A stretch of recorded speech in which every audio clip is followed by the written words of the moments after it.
Waqas, Abdullah, and watching my show.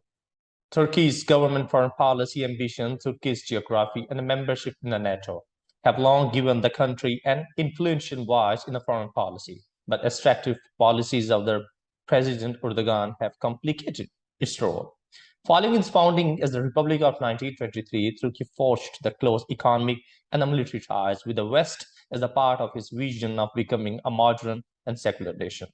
But in 2 decades, since the rise of the President Erdogan, the ruling Justice and Development Party has sought to rebrand the Turkey as a free agent and world power in its own right.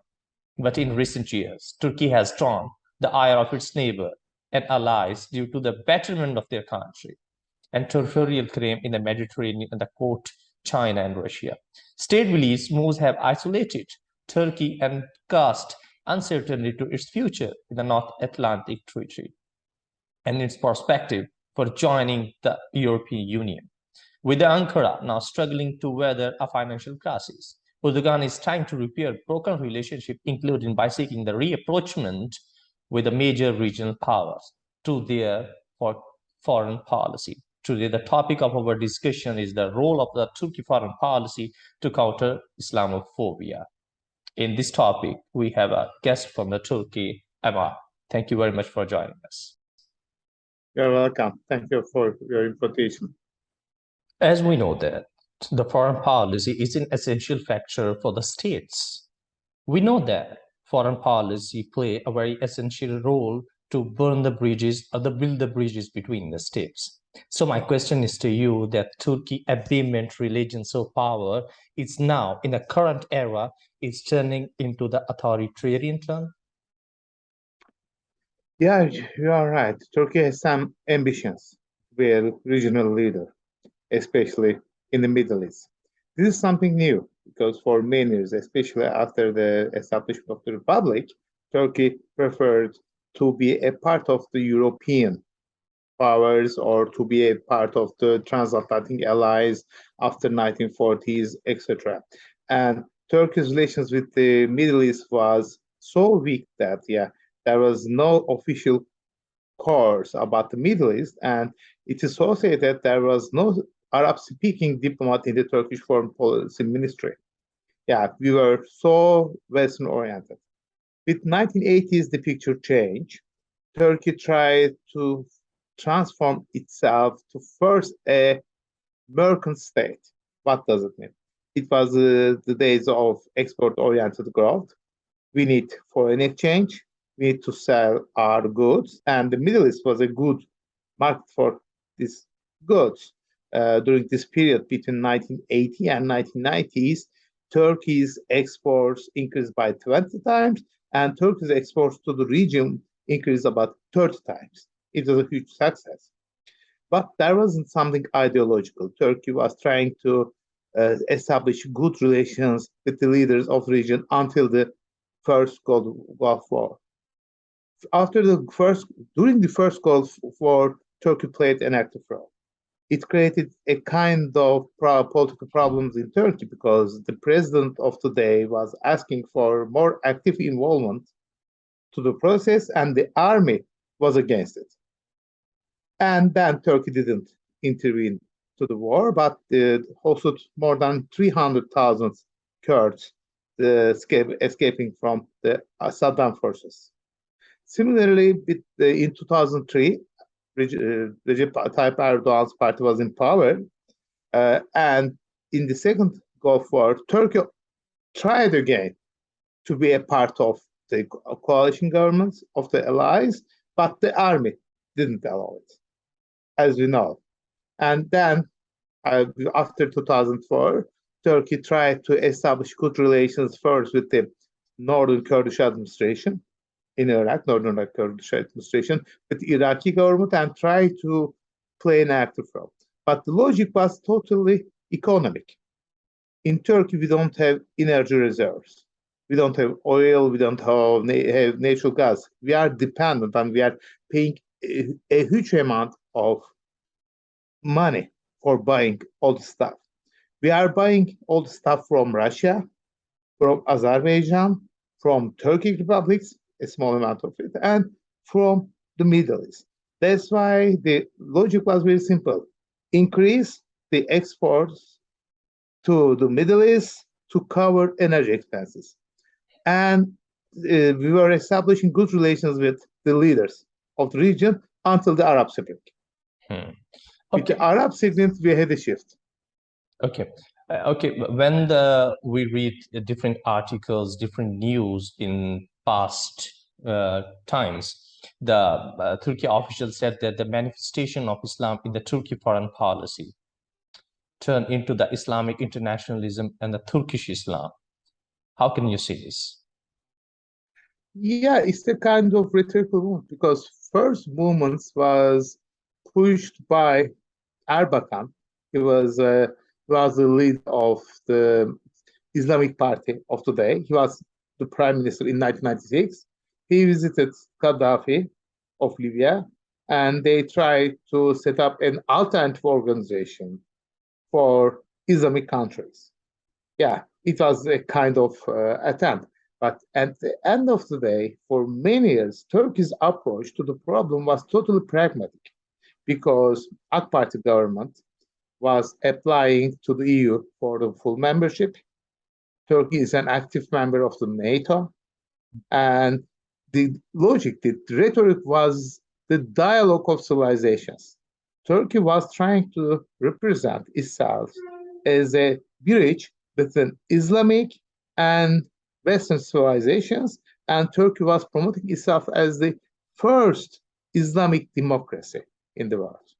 For many years, it was. That's the logic. The Islamic emphasis came after the Arab Spring, as I said, because Turkey tried to communicate with the people in the bazaar. We don't have too many research, but as we know, Turkey and Erdogan was very popular in Palestine, in Egypt, and elsewhere. Of course, not in Syria. The issue is that Turkey was repositioning itself as the leader of the Islamic world. It was something new. It's because of the ideological preferences of Davutoğlu, the foreign affairs minister of Turkey. Then he became prime minister. It was his ideological standing. Before him, the issue was totally pragmatic. Then it became ideological. But yeah, he believed in the power of the Arab Spring. He thought that all these autocrats would be replaced by the democratic governments, and Turkey could have good relations with these democratic governments because of its popularity in the Arab street. Okay. It failed. That's the problem. As we can see in the past some years that to counter the Islamophobia, some Muslim countries take some essential steps like Pakistan, Turkey, and other to hold the conference in Malaysia. I hope you know about that. So make some initiatives like Turkey make initiative within Pakistan to launch a TV channel to counter the Islamophobia in international level. But these things will not be happen till now. Why? That the issue is that Turkey has ambitions, but it doesn't have enough capacity. The issue is that. As I said, yeah, of course, when we compare with 20, 25 years ago, we have that capacity. For example, we have a specific TV channel broadcasting in Arabic. It's something good. We have a specific TV channel broadcasting in Kurdish. It's something new and something good. Yeah, Turkey tries to empower itself by using that kind of soft power stuff. Turkey had to deal with Islamophobia because it's not something related to only Turkey. About 4 million or 5 million Turkish citizens, they are living abroad. Many of them, they are living in Germany, France, and other European countries. These are diaspora of the Turkish Republic. And the government tries to use them as a kind of leverage in the relations with the European countries. When we are talking about Islamophobia, all these citizens, they are becoming targets of attacks, racist attacks. It's something important. That's why Turkey is directly involved in this situation. Ideologically, the rhetoric of the Turkish government is exactly opposing to the rhetoric of clash of civilizations. Because clash of civilizations is about us. Turkey is one of the target countries. It was same with in the case of cooperation with Pakistan and other countries to create an alternative to Arab media. You know, the Arab media is very powerful, directly and indirectly. They have their own broadcast channels. They have their own newspapers. They have enormous investment in the Western media. But countries like Turkey, Malaysia, or Pakistan, they don't have such a power. It was that kind of enterprise, but as I said, Turkey doesn't have enough capacity. Of course, Turkey can operate a TV channel, but such an international TV channel will be more than broadcasting Turkish TV serials in Arabic. And that's why it failed. Okay. As we can see, the Turkey leads the fight against the Islamophobia via international organization. So how can you say this? How can you see this, that it's the increased rate of polarization? It increases, yeah. The issue is that, yeah, there was a kind of racism or Islamophobia in these Western countries. But 9/11 attacks, they formulated these attacks as an attack to civilization, not to a single country. They formulated that it was a war against demons, angels and demons. Angels were Westerns, and demons were these Islamic terrorists. The problem here is that, for example, that kind of formulation, only let's think about that kind of formulation. When they are talking about people attacking to Twin Towers, they say that they were Islamic terrorists. The problem here that terrorists, they don't have religious preferences. They were terrorists. They could easily attack to Turkey, and Turkey had the highest number of attacks from Daesh for 2 years. Daesh attacked to our airport and killed 42 persons. Daesh attacked to a demonstration. They killed 100 Turkish citizens. Daesh attacked Turkey. And we say that, okay, Daesh attacked Turkey. We don't say that, okay, Islamists attacked Turkey. That's a problem. They formulated in that way. And this perception, it has been underlined with the terrorist attacks of Daesh in the Western countries.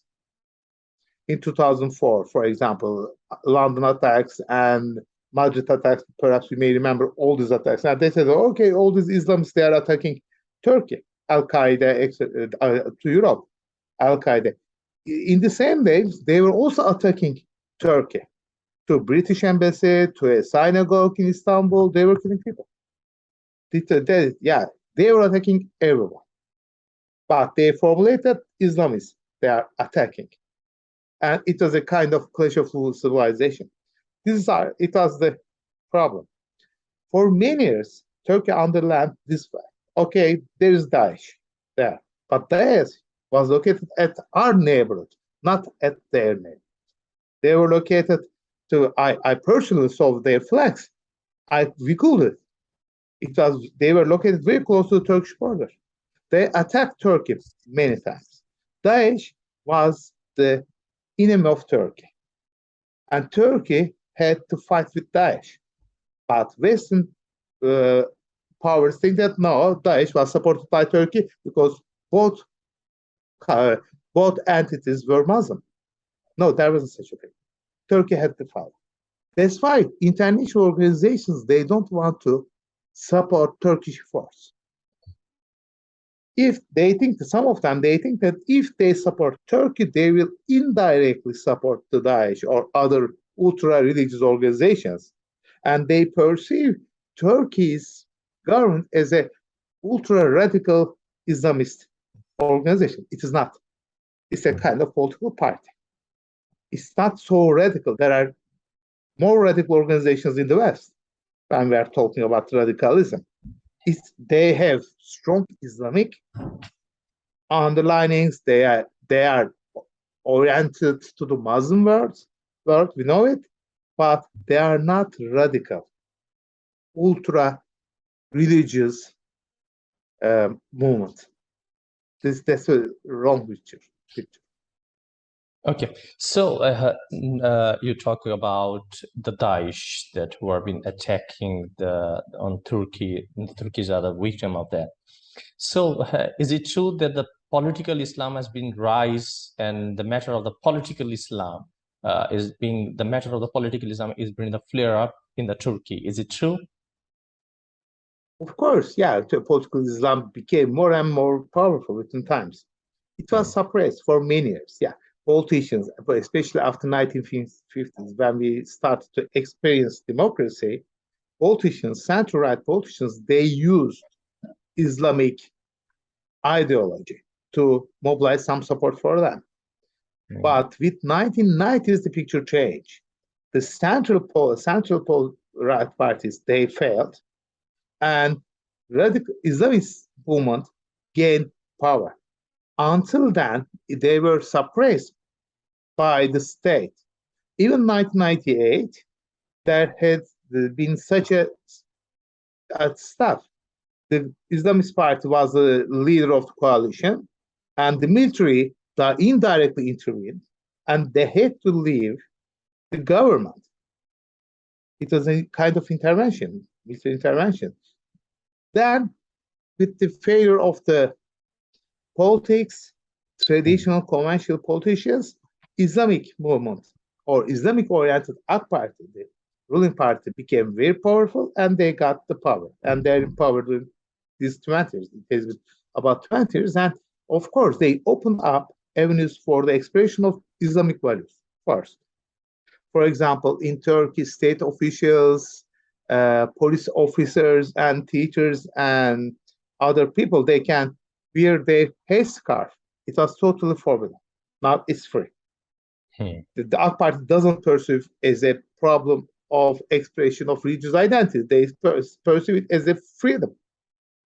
And when we are looking at the language, the official language of the state, it became much more conservative in it.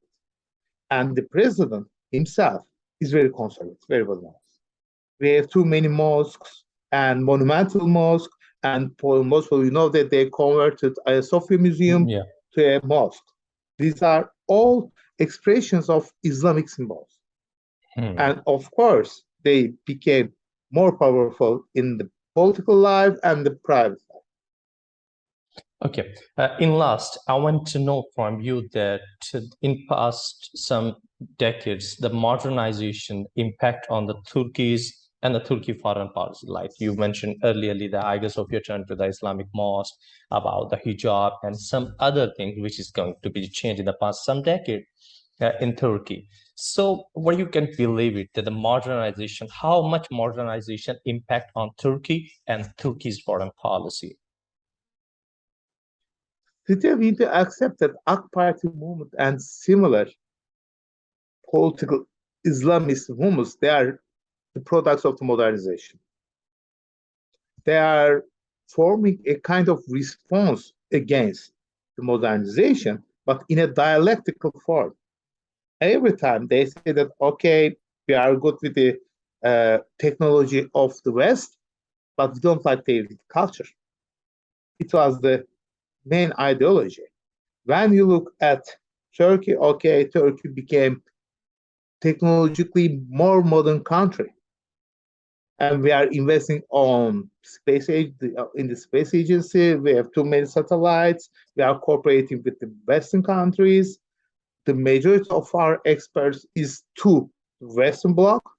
We have that kind of good relations. From that perspective, Turkish Islam doesn't, at least when we are talking about the government, Turkish government doesn't have an ontological objection to the West. That's why they are not so radical. But pragmatically, first, they have to mobilize their voters because we have too many elections and we have presidential elections. They need 50% plus vote. That's why they are investing on Islamic values to mobilize their supporters. Secondly, they are trying to gain some ground on the Middle East by using this Islamic card. This strategy failed in Syria.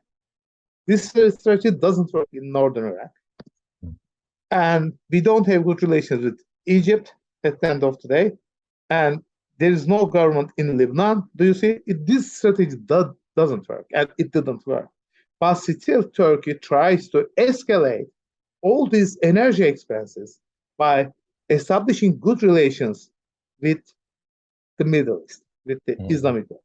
Thirdly, Turkey tries to locate itself as a bridge between the West and the East, between the West and Islam, and Turkey tries to set up its position as a negotiator between Saudi Arabia and the West, etc., because Turkey says that, okay, we have good relations with both sides.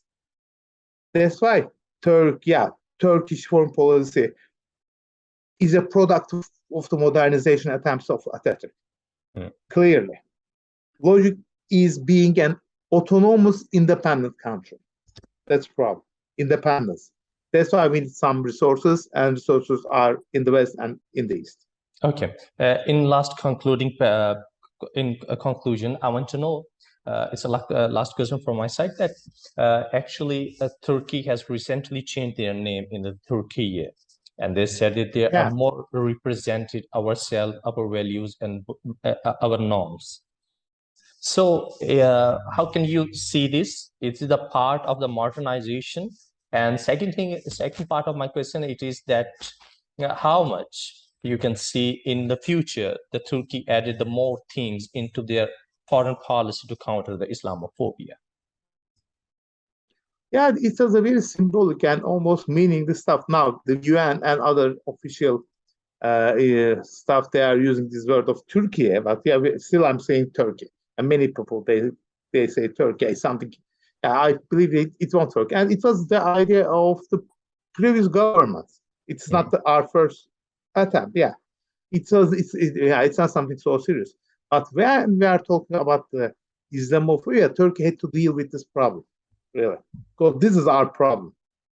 Personally, for example, we have too many visa restrictions. That's the problem. You cannot go to Europe without visa. And European politicians, they are justifying these visas with a kind of Islamophobia. They say that, okay, Turks will come, etc., etc. That's why we need to stop. Secondly, we are hosting about 4 million Syrians. They are Muslim in that. And many of them, they want to go to Europe. It's another problem. And now we are hosting Afghans, about 1 million. Do you see all this Islamophobic climate in the Europe directly targets Turkey to a degree because of our identity, because of Syrian refugees, and because of Afghan refugees. Turkey is the host of all these refugees, and they are framing it that, okay, Turkey is the gatekeeping against Islamophobia, is against Islamists. That's the representation of Turkey. That's why to be more active in the fight against Islamophobia. Okay, and the second part of my question, it is that how can you see, is it make any prediction, and what do you think in the future Turkey has made many changes in the foreign policy to counter the Islamophobia? The issue that is about the domestic policies of the European countries, indeed. For many years, the European politics, it's dominated by ultra-radical right parties, populist parties. The rise of AfD in Germany and the rise of other movements, and they are becoming more powerful. I don't see any change in the direction. Of course, Johnson left the government, but someone will replace him, and we don't know what will happen. And Johnson was totally against Turkey in his rhetoric during his electoral campaign. That's why, if nothing changes in the West, Turkey cannot do something. But on the other hand, Turkey will invest on it. Because as I said, the West, especially the EU, is the most important trade partner of Turkey. And Turkey had to fight against all these stereotypes, prejudices, and as I said, we have about 5 million Turks living in Germany, and Turkey, at least this government, acts as the uh, angel of these people living in abroad, in Europe, etc., in other places. That's why Turkey will be more active, but I'm not sure about the outcome. It depends on the domestic politics of the European countries. Okay. Thank you so much for joining me, for You're your welcome. precious time. I got to learn a lot from you, from your analysis, even my audience too. So thank you very much, Ima, a Turkey foreign policy expert from the Bilgi University, Istanbul, for joining. We are going to end the discussion. Today, the topic of our discussion is the role of the Turkey foreign policy to counter the Islamophobia. We are trying to shed some light on that topic and to talk about some essential steps and factors which is taken by the Turkey. We can also shed some light that how the Turkey started the war against the Islamophobia and also against the Western world, which is known for the birthplace of the Islamophobia after the 9/11. We are also talk about the Turkey foreign policy and its impact on the modernization. And it is true that the modernization has been an impact on the Turkey foreign policy. We also talk about the future of the Turkey foreign policy. If Turkey is going to make some changes in the Turkey foreign policy, which is going to make the Turkey in the sport of the border a swamp into the soap. Let's see what's going to be happen. Bye, take care, and Allah Hafiz.